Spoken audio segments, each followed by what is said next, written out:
Welcome to History in 6, a place where we sample history in 6-minute increments. I'm your host, T. Melindle, and today we're going to look at the Declaration of Independence. Time is short, let's jump into it. On June 11th, 1776, a committee was formed to create a draft of a Declaration of Independence just in case they might need it. And Thomas Jefferson was chosen to write the initial version. Jefferson drew upon his previous work, a 1774 pamphlet titled A Summary View of the Rights of British America, as he began his writing process. His declaration incorporated a wide range of philosophical and political ideas.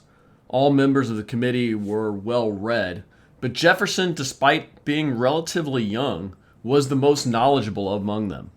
He utilized his extensive reading in history, political theory, and government to craft the Declaration, which effectively summarized key Whig principles developed over decades.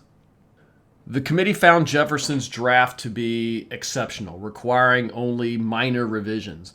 Benjamin Franklin, known for his practicality, refined some of Jefferson's more elegant language, notably changing sacred and undeniable truths to self-evident truths. Overall, the committee was highly impressed with Jefferson's work, particularly its powerful opening.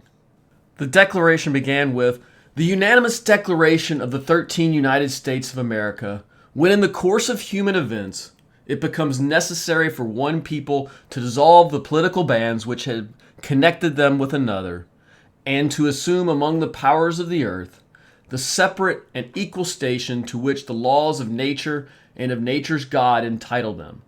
A decent respect to the opinions of mankind requires that they should declare the causes which impel them to the separation. This initial paragraph conveyed a sense of sorrow regarding the dissolution of ties with Britain, while also expressing a desire to demonstrate respect for global opinion by outlining the reasons for this separation. In contrast, the second paragraph commences with a captivating open line.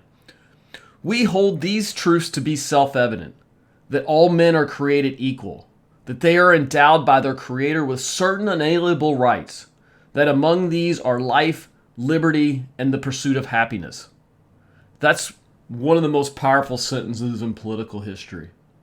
The document continues that to secure these rights, governments are instituted among men, deriving their just powers from the consent of the governed, that whenever any form of government becomes destructive of these ends, it is the right of the people to alter or to abolish it, and to institute new government, laying its foundation on such principles and organizing its powers in such form as to them shall seem most likely to affect their safety and happiness. Here Jefferson notes that governments are established by people to safeguard their fundamental rights, and that the government's rightful authority stems from the consent of the governed. He further states that if a government fails to fulfill its purpose of protecting these rights, the people have the right to alter or abolish it and establish a new government that better ensures their safety and happiness. He continues, prudence indeed will dictate that governments long established should not be changed for light and transient causes, and accordingly all experience hath shown that mankind are more disposed to suffer, while evils are sufferable, than to right themselves by abolishing the forms to which they are accustomed. But when a long train of abuses and usurpations, pursuing invariably the same object, evinces a design to reduce them under absolute despotism, it is their right, it is their duty to throw off such government and to provide new guards for their future security.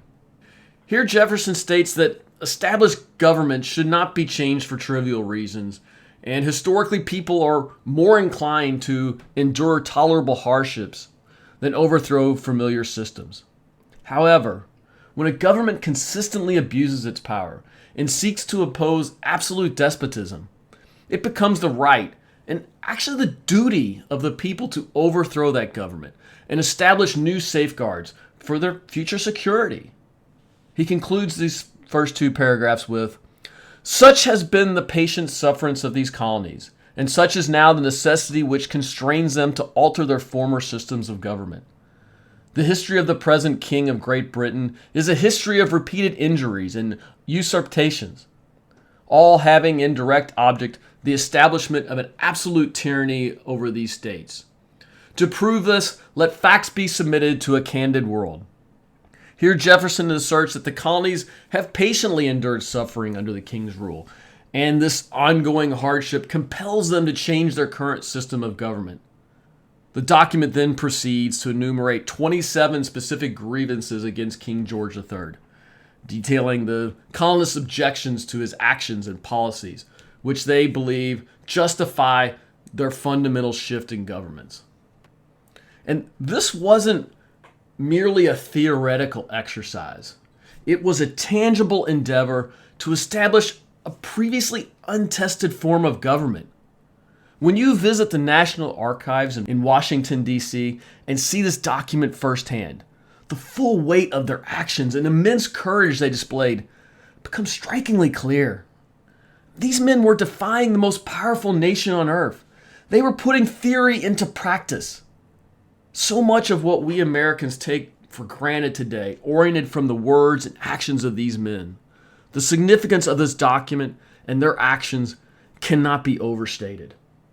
If you've enjoyed this episode, tell a friend about us. Hit the like button. If you haven't already, subscribe to get future content. And as always, have a great day if you want to.